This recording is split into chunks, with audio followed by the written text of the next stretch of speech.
జనగామ వ్యవసాయ మార్కెట్లో జరిగిన ఘటనపై సీఎం రేవంత్ సీరియస్ అయ్యారు. రైతుల్ని మోసం చేసేందుకు ప్రయత్నించిన నలుగురు ట్రేడర్స్పై కేసులు పెట్టాలని ఆదేశించారు. ధాన్యం కొనుగోళ్లలో ప్రభుత్వం చిత్తశుద్ధితో ఉందన్నారు సీఎం రేవంత్. రైతుల కష్టాన్ని ఎవరైనా మార్కెట్ కమిటీ అధికారులు, వ్యాపారులతో కుమ్మక్కై మోసం చేయాలని చూస్తే సహించేది లేదంటూ ట్వీట్ చేశారు. మార్కెట్ యార్డ్లో నిర్లక్ష్యంగా వ్యవహరించిన మార్కెట్ కార్యదర్శిని సస్పెండ్ చేయాలని ఆదేశించిన అడిషనల్ కలెక్టర్ రోహిత్ సింగ్ ని అభినందించారు సీఎం. రాష్ట్ర వ్యాప్తంగా అధికారులంతా ధాన్యం కొనుగోళ్లలో అలర్ట్ గా ఉండాలన్నారు రేవంత్.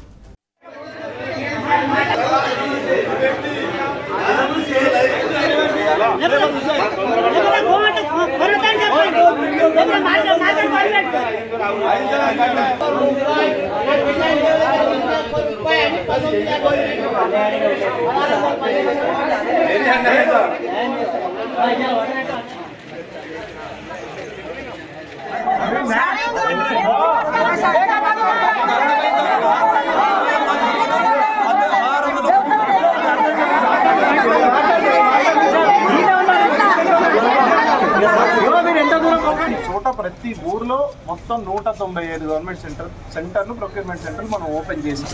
ఈ ఓకే, సో కాబట్టి ఫస్ట్ సెంటర్ మీరు ఇక్కడ రోజుకొక డీటెయిల్స్ కృష్ణమోహన్ అందిస్తారు. కృష్ణ,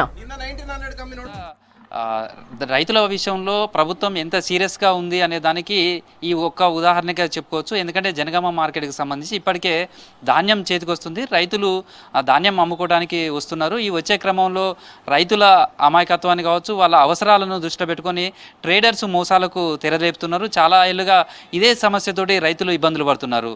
మార్కెట్కి వచ్చిన తర్వాత ధాన్యంకు సంబంధించి కావచ్చు, లేదా మరే ఇతర ఉత్పత్తులకు సంబంధించి మద్దతు ధర కంటే కూడా దానికంటే తక్కువ ధరకు కొనుగోలు చేయడం అనేక రకాలైనటువంటి కారణాలు చూపుతూ రైతులను మోసం చేస్తూ వస్తున్నారు. ఇది చాలా సందర్భాలలో కూడా ఆందోళనలు కావచ్చు, అవన్నీ కూడా జరుగుతున్నాయి.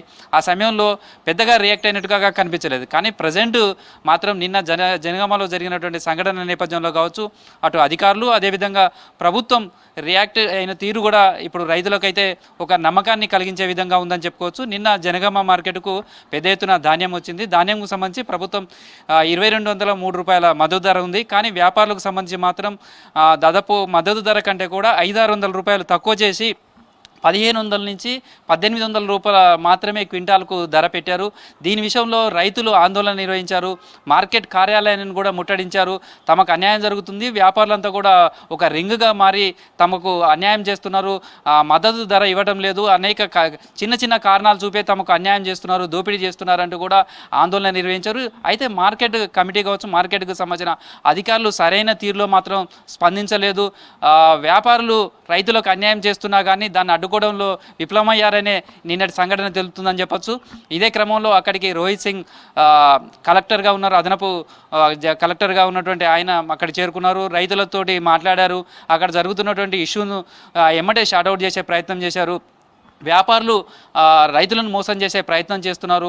అలా ప్రయత్నం చేస్తున్నటువంటి నలుగురు రైతులకు సంబంధించిన ట్రేడర్స్ మీద విచారణ జరిపి క్రిమినల్ చర్యలు తీసుకోవాలి, క్రిమినల్ కేసులు నమోదు చేయాలంటూ కూడా ఆదేశించారు. సేమ్ టైంలో రైతులకు అండగా నిలిచి వాళ్ళ సమస్యలను పరిష్కరించి వ్యాపారుల మోసాల నుంచి కాపాడాల్సినటువంటి కార్యదర్శి విధులలో సరైన తీరుగా లేరు కాబట్టి ఆయన పైన కూడా విచారణ చేసి సస్పెండ్ చేయాలంటూ కూడా ఆదేశాలు జారీ చేశారు.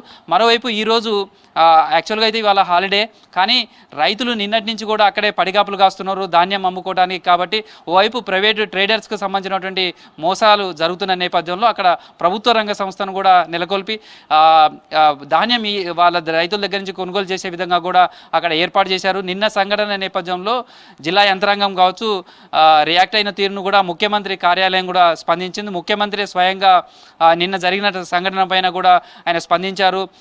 కార్యదర్శితో పాటు నలుగురు ట్రేడర్స్ మీద కూడా, వ్యాపారుల మీద క్రిమినల్ కేసులు నమోదు చేయాలంటూ కూడా అదనపు కలెక్టర్ తీసుకున్న నిర్ణయాన్ని కూడా ఆయన అభినందించారు.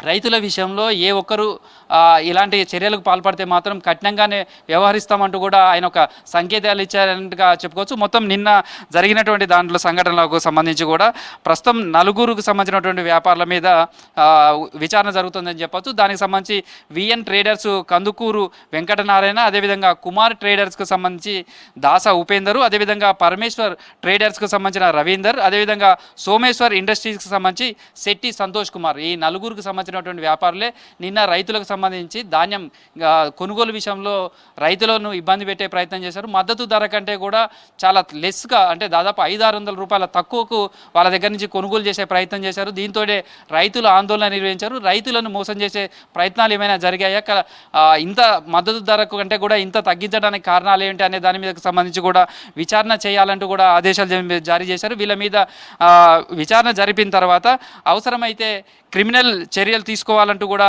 ఆదేశాలు జారీ చేశారు. దీనికి సంబంధించి ముఖ్యమంత్రి కూడా స్పందించడం, రేవంత్ రెడ్డి సస్పెండ్ చేయడం, మార్కెట్ సెక్రటరీని సస్పెండ్ చేయడం తీసుకున్న నిర్ణయానికి సంబంధించి కావచ్చు. అదేవిధంగా 4 ట్రేడర్స్ మీద కూడా చర్యలు విచారణ జరిపి క్రిమినల్ చర్యలు తీసుకోవాలంటూ కూడా ముఖ్యమంత్రి నిన్న అధికారులు తీసుకున్నటువంటి చర్యలను మాత్రం అభినందించారు. అదనపు కలెక్టర్గా రోహిత్ సింగ్ను కూడా అభినందించారు. భవిష్యత్తులో కూడా రైతులకు సంబంధించినటువంటి ధాన్యం కొనుగోలు కావచ్చు, లేకపోతే ఇతర ఉత్పత్తులు మార్కెట్కి సంబంధించినటువంటి కొనుగోలు విషయంలో కూడా రైతులను వ్యాపారులు ఎక్కడైనా మోసం చేస్తే ప్రభుత్వం కఠినంగా వ్యవహరిస్తుంది, కఠినమైనటువంటి చర్యలు తీసుకుంటుంది, రైతుల పట్లనే ప్రభుత్వం నిలుస్తుంది అనే దానికి, అండగా ఉంటుంది అనే దానికి నిన్నటి చర్యలు తీసుకోవడం కావచ్చు, ఈరోజు ప్రభుత్వం స్పందించిన తీరు కావచ్చు, ముఖ్యమంత్రి స్పందించిన తీరును కూడా ఒక ఉదాహరణగా చెప్తున్నారు. ప్రస్తుతం అయితే ఈరోజు హాలిడే అయినప్పటికీ కూడా జనగామ మార్కెట్లో మాత్రం నిన్న రైతులు తీసుకొచ్చి ధాన్యం కొనుగోలు జరపకపోవడంతో నిన్న తీసుకొచ్చినటువంటి ధాన్యం ఏదైతే ఉందో దాన్ని ప్రజెంట్ అయితే కొనుగోలు చేస్తున్నారు. రైతులు ఇబ్బంది పడకుండా హాలిడే రోజు కూడా అయినప్పటికీ కూడా వాళ్ళకు తీసుకొచ్చినటువంటి ధాన్యంతో రైతులు అక్కడ పడిగాపులు కాస్తున్నట్టు పరిస్థితుల నేపథ్యంలో ఆ ధాన్యాన్ని అయితే కొనుగోలు చేస్తున్నారు. మద్దతు ధర ఖచ్చితంగా రైతులకు లభించే విధంగా కూడా మార్కెట్కి సంబంధించినటువంటి కమిటీలు కావచ్చు, మార్కెట్ అధికారులంతా కూడా చర్యలు తీసుకోవాలంటూ కూడా ముఖ్యమంత్రి కార్యాలయం ఆదేశించింది. ప్రస్తుతం అయితే ధాన్యంకు సంబంధించినటువంటి రైతులు దిగుబడులంతా కూడా చేతికొస్తున్నాయి. ఇప్పటికే ధాన్యం కొనుగోలు సెంటర్లు కూడా ప్రారంభమైన నేపథ్యంలో నిన్న జరిగినటువంటి సంఘటన నేపథ్యం కావచ్చు, ప్రభుత్వం స్పందించిన తీరు, అధికారులు, ఉన్నతాధికారులు స్పందించిన తీరుతోటి రైతులకు మోసాలు జరగకుండా అడ్డుకు వేయడానికి ఒక గట్టి నమ్మకాన్ని కల్పించడానికి ఈ సంఘటన దోహదపడుతుందని చెప్పుకోవచ్చు. యశోద.